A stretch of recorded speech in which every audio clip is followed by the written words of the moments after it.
잠시 후 모인쌤의 강의가 시작됩니다. 집중해주세요. 자, 여러분 19강입니다. 정말 여기까지 달려오느라 진짜 고생 많았고요.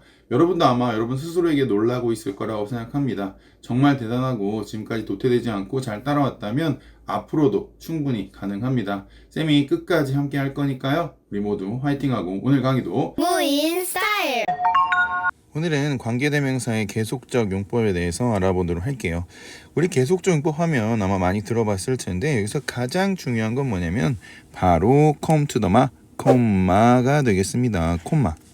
이 콤마가 계속적 용법의 키예요. 그러면 이 콤마의 기능에 대해 살펴봐야겠죠? 당연한 소리죠. 자, 그러면 첫 번째 콤마의 기능. 콤마의 기능이란 무엇일까요? 자, 첫 번째는요. 부연이에요. 부연. 콤마 이후에는 앞에 나온 내용을 부연한다는 표시예요. 그래서 콤마를 어떻게 읽냐? 우리말로 그리고 이렇게 읽어주면 돼요. 근데 이렇게 읽었을 때 조금 부자연스러울 때가 있거든요. 그래서 앞에 나온 내용을 뭐뭐 하는데 그 다음에 뒤에 나온 내용 뭐뭐 하다 요 사이에 콤마가 이렇게 들어가요. 그래서 콤마가 있다면 앞에 나온 내용을 뭐뭐 하는데 이렇게 읽어주고 뒤에 나온 내용을 뭐뭐 하다 라고 이렇게 붙여주시면 자연스럽게 해석할 수 있습니다. 계속 집중해주세요.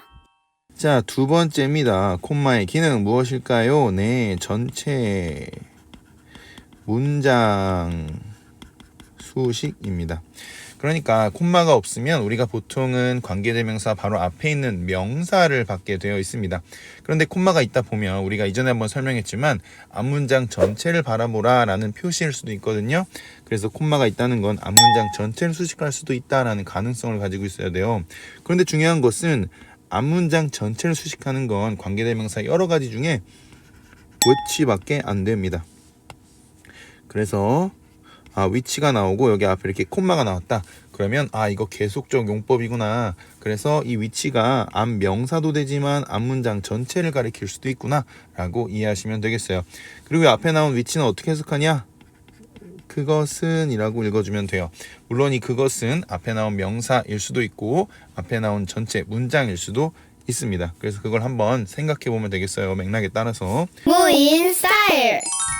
자, 그 다음에 세 번째 계속적 용법에서는요 다 되는데 모든 관계대명사가 거의 다 되거든요. 그런데 that은 절대 안 돼. that은 안 됩니다. 다시 말해서 콤마 다음에 that을 쓰는 건 안 된다 이런 얘기예요. 이해되시죠? 그래서 콤마의 기능과 더불어서 계속적 용법의 관계대명사의 특징에 대해서 살펴봤습니다. 이렇게 세 가지가 가장 중요하니까 이거 기억해 주시고요. 그러면 특징을 우리 한번 하나씩 읽어보면서 정리 한번 해볼게요. 자, 콤마를 그리고라고 읽어주고 그 다음 명사를 그것은 또는 그것을 이라고 읽고 동사다 이렇게 해석하면 되겠습니다. 여기서 그것은 이라고 읽을 때는 그렇죠. 그 뒤에 나오는 관계대명사가 그 관계대명사 절 내의 주어일 때 그렇고요. 을이라고 해석을 하게 될 경우에는 그 관계대명사가 이끄는 절의 목적어 역할을 할 때 그렇게 해석을 합니다. 이따가 어떤 내용인지 예문을 통해 살펴볼게요. 자, 그 다음에 두 번째 특징 한번 읽어볼까요? 콤마 다음에 나오는 관계대명사 which는 앞문장의 명사를 받을 수도 있고 문장 전체를 받을 수도 있다. 여기서 중요한 건 뭐예요? 문장 전체를 받을 수 있다. 사실 이 문장 전체를 받는다는 건 기본 관계대명사의 기능엔 없던 거예요. 기본 관계대명사는 앞에 나온 명사를 받을 뿐 앞에 나온 문장 전체를 받을 수는 없었거든요. 그런데 콤마를 찍는 순간 그 매직이 가능해진다 이런 얘기예요. 모인 스타일.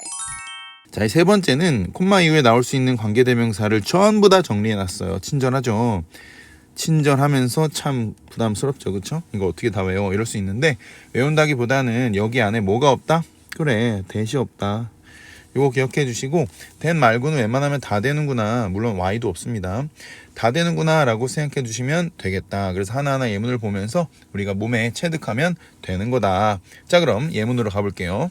자, 첫 번째입니다. 콤마 다음에 관계대명사가 나올 경우 관계대명사는 대표격 which랑 후랑훔 이렇게 나올 경우 어떻게 해석하는지 한번 살펴볼게요. I bought a new laptop. 나는 새로운 노트북을 샀다. 이렇게 돼 있죠. 그 다음에 나오는 콤마 우리가 딱 봐야 된단 말이에요. 아, 콤마가 나오니까 계속적 용법이구나. 그럼 이 앞에 나오는 which는 그 앞문장의 명사를 받는지 아니면 문장 전체를 받는지 확인해 봐야겠죠? 뭘 통해서? 해석을 통해서.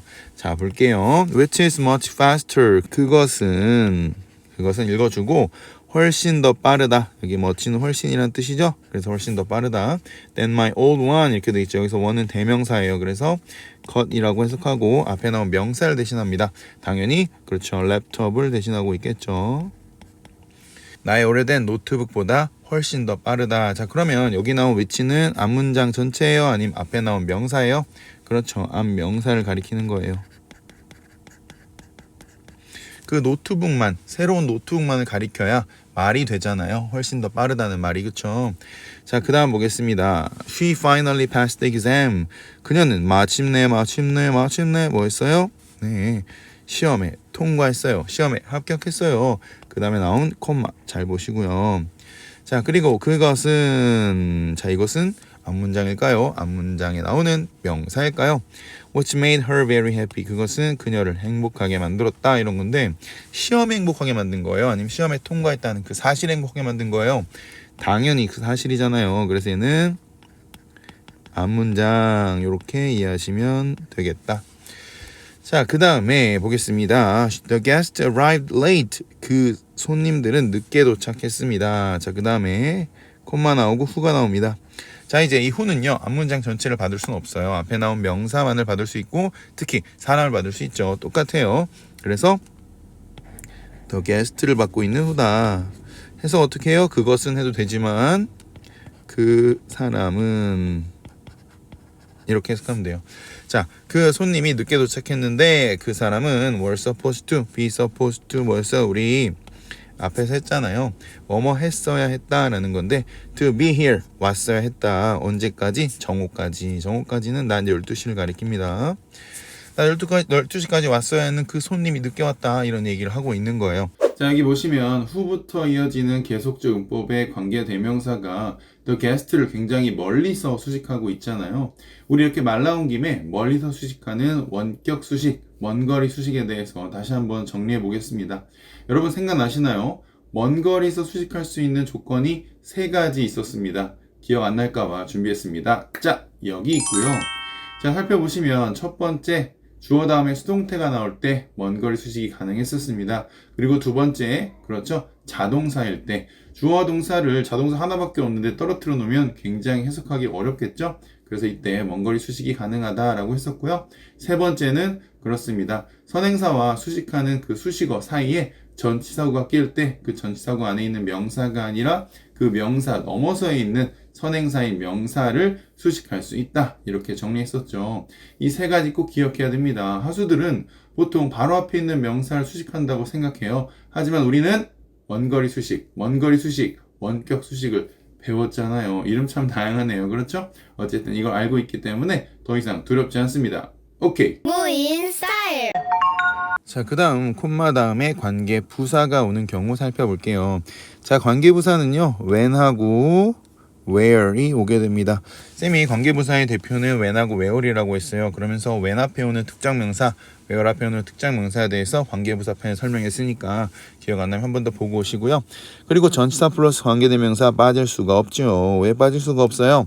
그래, 전치사하고 관계대명사를 합치게 되면 그게 관계부사격이 된다 이렇게 했어요. 항상 그런 건 아니지만 그럴 때가 많으니까 이렇게 같이 배워두면 좋습니다. 자, 그러면 얘는 어떻게 해석하냐? 맞습니다. 우리가 앞에서도 이해했겠지만 콤마를 찍는 순간 이 관계대명사 또는 관계부사 이 녀석들의 해석을 해주게 됩니다. 그러니까 원래 관계부사나 관계대명사는 콤마가 없을 때는 연결 기능만 있어서 뒤에 있는 문장을 해석하고 뭐뭐 하는 해서 앞에 명사를 수식했었어요. 근데 콤마를 찍는 순간 분리가 된 거야. 분리가 됐기 때문에 이 녀석들을 해석해 준단 말이죠.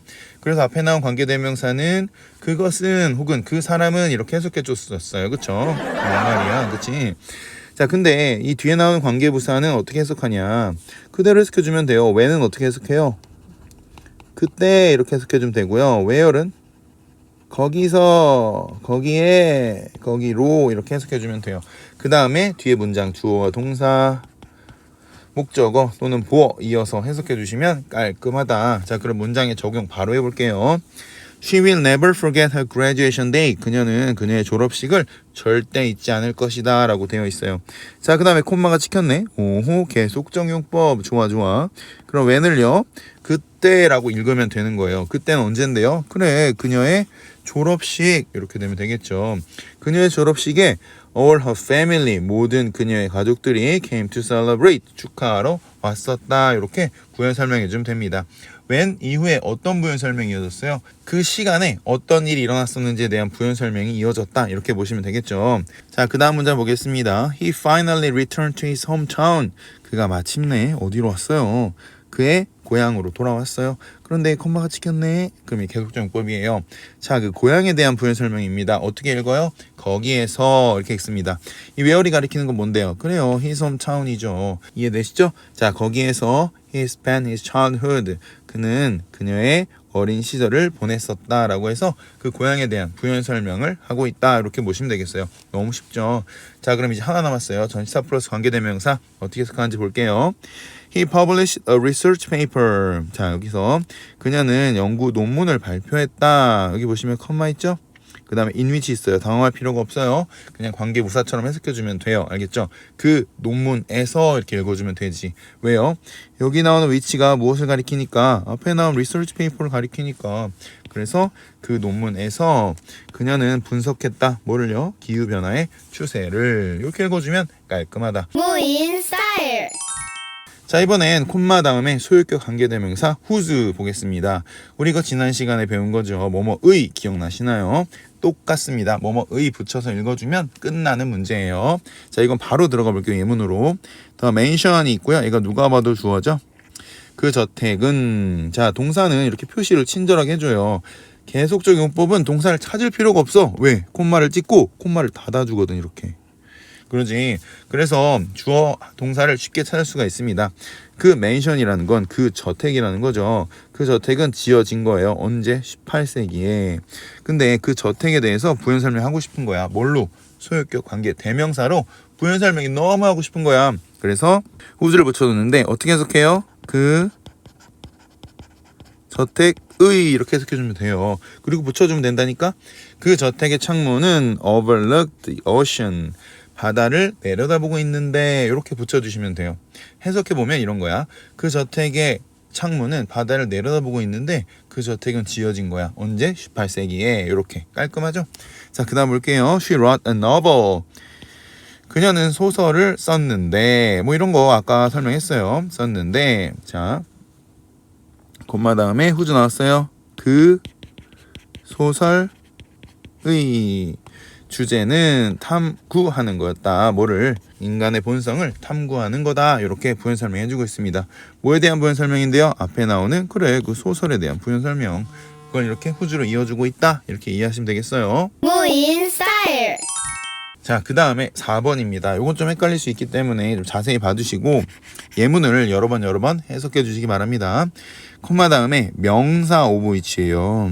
그냥 전치사 플러스 관계대명사도 아니고 그 앞에 이렇게 명사가 쓰이는 거거든. 이게 무슨 얘기냐? 사실 엄청 쉬워요. 그 위에 보면 소유격 관계대명사 나와 있잖아요. 얘랑 이렇게 붙여서 이해해 주시면 됩니다. 그래서 뭐뭐의 이거 보이시죠?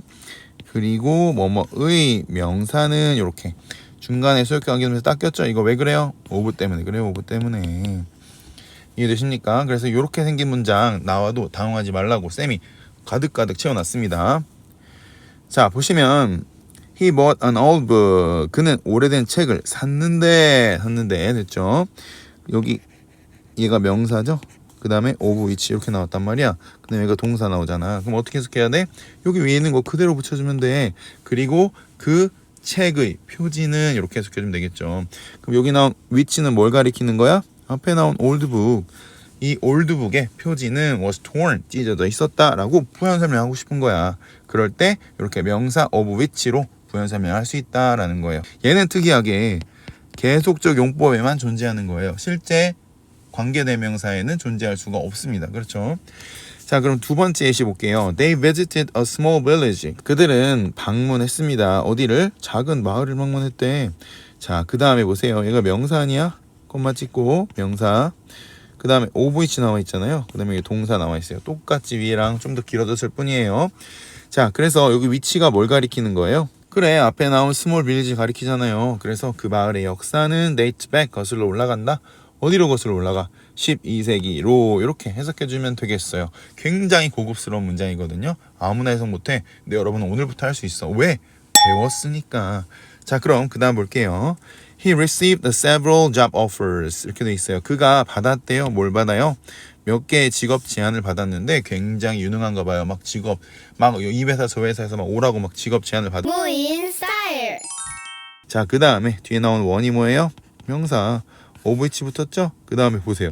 이번엔 주어 동사가 붙었네. 그럼 어떻게 해석해야 돼? 여기 있는 게 무슨 역할을 하는 거야? 그래, 목적어 역할을 하는 거야. 그러면 그리고 그의 명사는 해야 돼. 그리고 그의 명사를 해야 돼.